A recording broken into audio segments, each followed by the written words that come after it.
বাঙালির ভীষণ প্রিয় একটি রেসিপি নিয়ে চলে আসলাম, পটল পোস্ত। একদম সিম্পলভাবে বানিয়ে দেখাবো বন্ধুরা। সম্পূর্ণ ভিডিওটির সঙ্গে থাকবে, স্কিপ করবে না।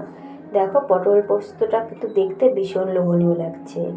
একদম কাঁচা লঙ্কারই বলতে পারো পোস্তটা করেছি।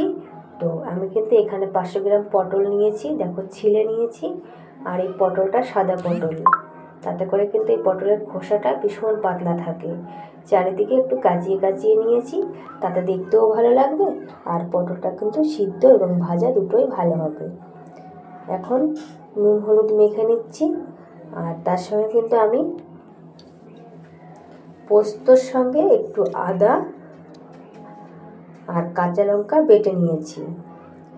তো সম্পূর্ণ ভিডিওটি দেখবে।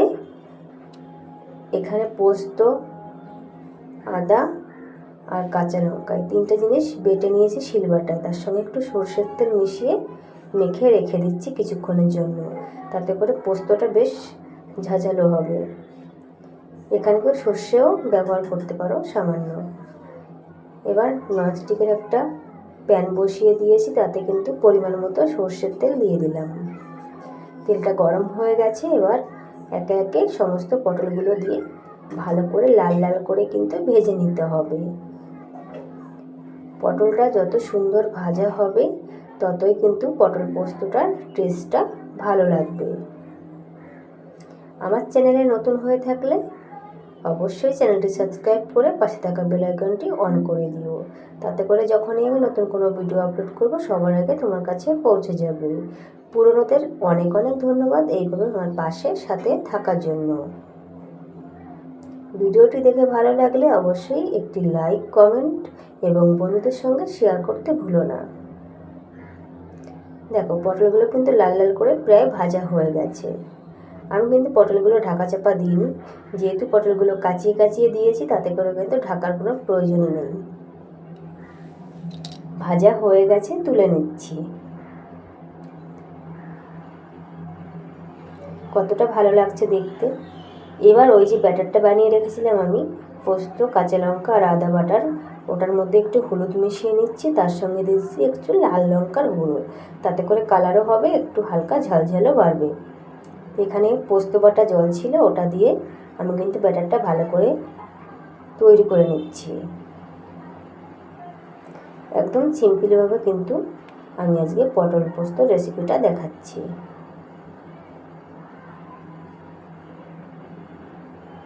এখানে কিন্তু সুন্দর করে কিন্তু ব্যাটারটাকে নাড়িয়ে চাড়িয়ে মাখিয়ে নিলাম।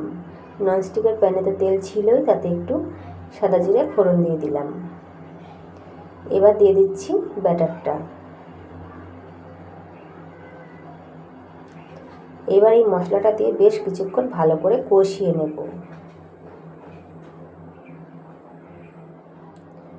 আর এই পটল পোস্তটা খেতে এত দুর্দান্ত হয়, শুধু পোস্ত দিয়েই কিন্তু ভাতের থালা শেষ হয়ে যাবে।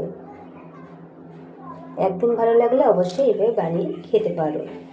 দেখো, পোস্ত বাটার জল আর একটু ছিল, ওটা দিয়ে কিন্তু ভালো করে আমি মশলাটাকে কষিয়ে নিচ্ছি।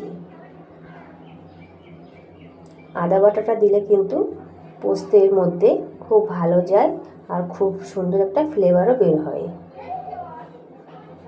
দেখো, আমার কিন্তু মশলাটা কষানো হয়ে গেছে। এবার আমি পটলগুলো মিশিয়ে দিচ্ছি।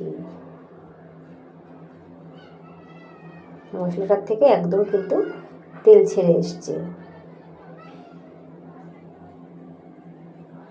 এইভাবে মিনিট 2 নাড়াচাড়া করব।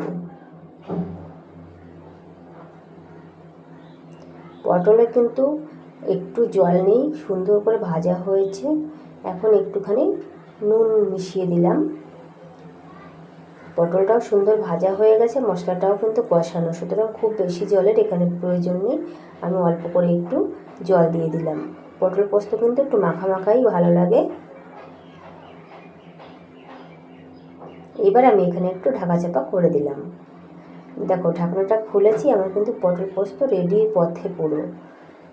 এখানে একটু নাড়াচাড়া করে পটলগুলো একদম নরম হয়ে গেছে, দেখেই কিন্তু বোঝা যাচ্ছে পটলটা একদম নরম তুলতুলে হয়ে গেছে। আর এই পটলগুলো কিন্তু বেশ কচিও হয় আর খোসাটাও বেশ পাতলা হয়। পটল পোস্ত কিন্তু একদম মাখা মাখা তৈরি হয়ে গেছে আমার। ভালো লাগলে কেউ এইভাবে বানিয়ে খেতে পারো। এখানে সর্বশেষ একটু চিনি না দিলে কিন্তু পটল পোস্তের রেসিপি একদম অসম্পূর্ণ থেকে যাবে। দেখো একদম রেডি হয়ে গেছে।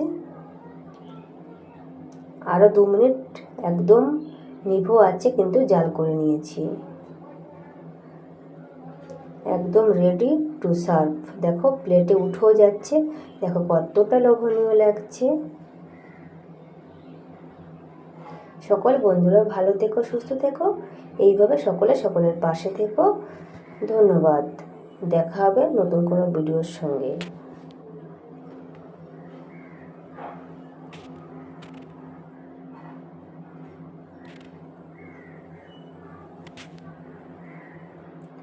Tata, bye bye.